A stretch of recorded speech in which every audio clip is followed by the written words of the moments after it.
Okay, and so again, as you have no doubt heard, you heard the conversation between me and the clerk of the United States Supreme Court, say in Washington, D.C.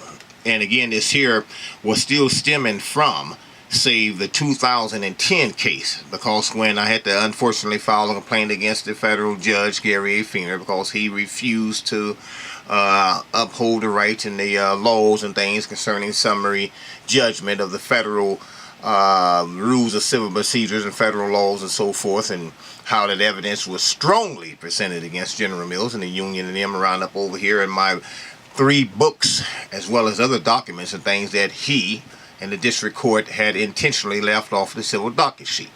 And then I had to appeal this over to the Court of Appeal when he closed my case in its entirety with prejudice. And we're talking about the 2010 case.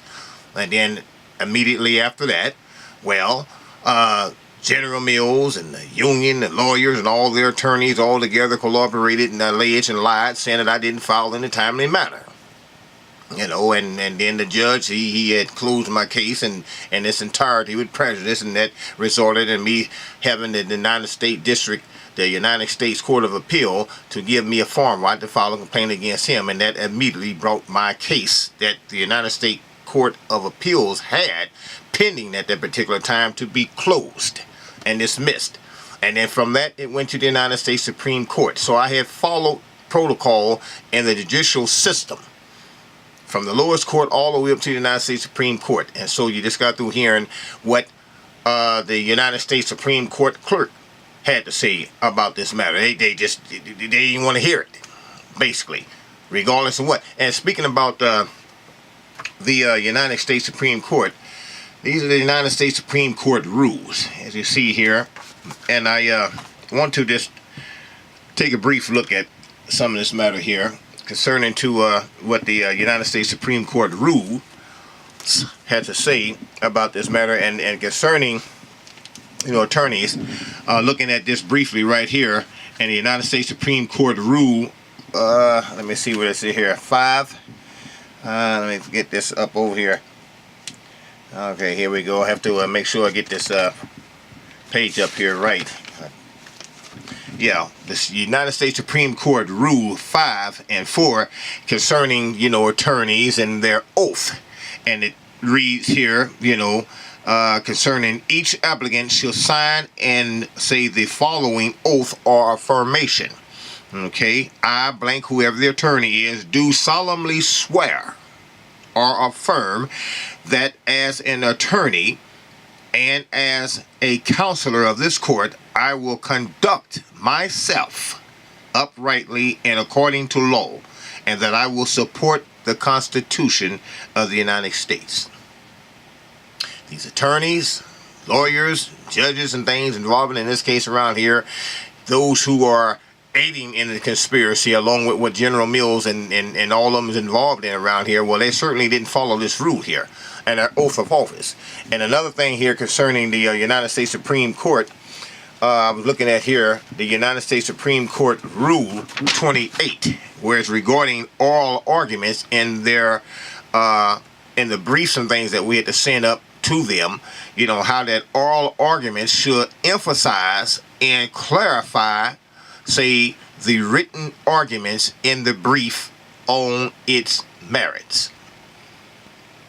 Read that one again. Supreme Court Rule 28 concerning oral arguments. Oral arguments shall emphasize and clarify, say, the written arguments in the brief on its merits.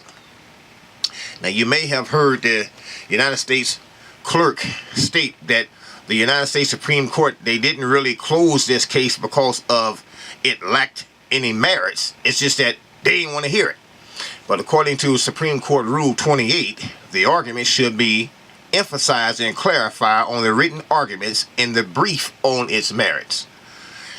These judges and lawyers and those folks who I'm complaining about in my merit, or brief rather, and my complaint concerning the issues of conspiracy and fraud and lying and withholding information and stuff, all that's within my written brief and its merits and obviously laws and things that help support back up what I'm saying. And this is again the reason why the United States District Courts and them had left this stuff off of the civil docket sheet and didn't want it to go up into the protocol with the United States Court of Appeal. And then after that, the United States Court of Appeal, they denied because I filed a complaint against the federal court judge down here. And then I went to the United States Supreme Court, presented all the facts and evidence as it states here in their law, the 28 of the United States Supreme Court rule about emphasizing and clarifying on the merits that is written within the brief.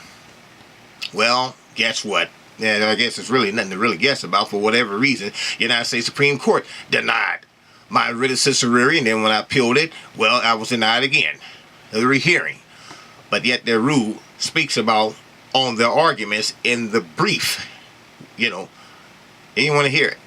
So my point I want to bring out of all this here is the fact that all the documents and things that I have said in my complaints and stuff that I'm referring to how General Mills is behind all this here and involving the case and involving and dealing with General Mills, and you know, it's all obviously for years have been written and put on court dockets. So they have this here, but yet perpetually I'm still being deprived and denied. And then, like I said, this is what promoted me to start getting a website and stuff around here. And then this goes into another lawsuit around here where Lamar's name, because what I just got to explain to you was involving with the 2010 lawsuit when this judge, Gary A. Fenner, resided over it. This one here, now in the new lawsuit, is a whole totally different situation here. And nevertheless, it's still the same scenario, been deprived and denied civil and constitutional rights.